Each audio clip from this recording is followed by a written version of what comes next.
Kilala si Sasa Girl sa kanyang mga nakakatawang TikTok content.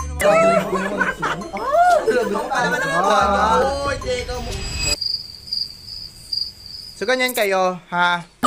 Pag walang teacher, ganyan kayo, ha? Yung mga babae, pag makatawa ka, alam mo, kinukurt yung mga ano eh. Ang kanyang trademark, ang pinkish o mamink-mink niyang mga pisngi.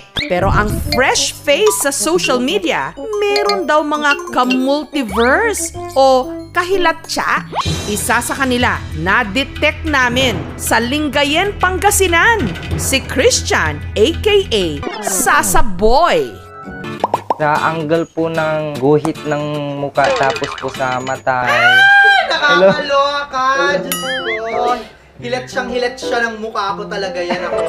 Diyos ko, ito na ba ata yung epekto ng bakuna sa atin? Sa shape ng mukha, pares kaming hugis bigas.